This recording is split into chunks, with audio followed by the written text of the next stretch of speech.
On my dad's side was, he had 9 siblings total. And then my mom's side was 11. Let's go animal style, where you at? Still worrying about other people's cabbage and shit. You said still worrying about yourself, huh? Family gatherings and cooking a lot of food, a lot of drinking. That was like our form of entertainment. My dad always cooked. All my auntie guys, everybody always brought over food. As young kids, we're taught to always help out, like whatever, clean the table, wash dishes, or if uncle's beer is halfway full, you go grab him one beer before you even ask. Put a lid on it, and we're done. Carol? Yeah. Grew up around my grandparents a lot, and they lived on the Hamakua coast in a small town called Perpetuate. Yeah, they had 2 acres of guava that they would sell to make, guava juice, if you Hawaiians on guava juice. As young kids, we went there just to go play around, not even to work, And then when we're supposed to be picking guavas or whatever, we're playing rotten guava fight instead. To me, it's not worth it.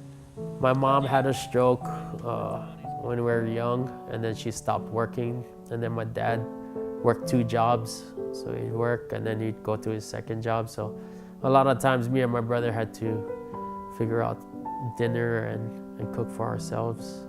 Simon was heavy all the time. Like noodle or like SNS? Both. And we'd have green onions cut in the yard, and we run outside to go pick green onions just to put in our Simon. Then my brother, who is 3 years older than me, went to culinary school and he kind of cruised by it.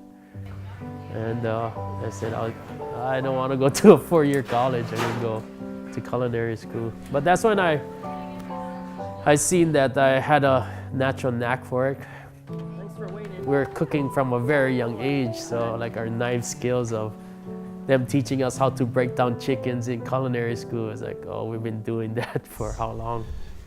Hawaiian cookbook, it's so sick.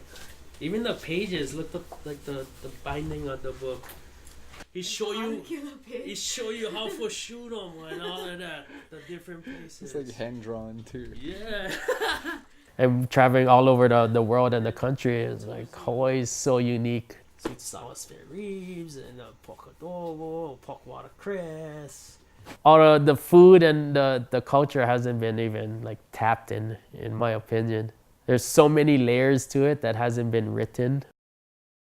People see, what we're doing, but until you go into somebody's home and see how natural the blending of food is, that's when you can truly understand it. You just don't see that snapshot in cookbooks or anything.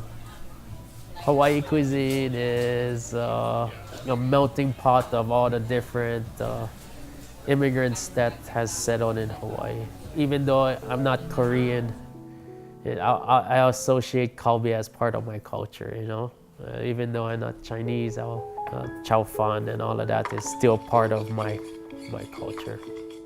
It needs to connect to a story in some reason. It needs to be inspired by a moment that you remember, or whether it was yesterday at Like Drive-In, or it was when your first time eating poi or whatever. That storyline is an ingredient that nobody can replicate, no matter if they get the same recipe or whatever, because that person's not gonna put that ingredient into it. They're gonna be recreating the dish, but they never have that moment.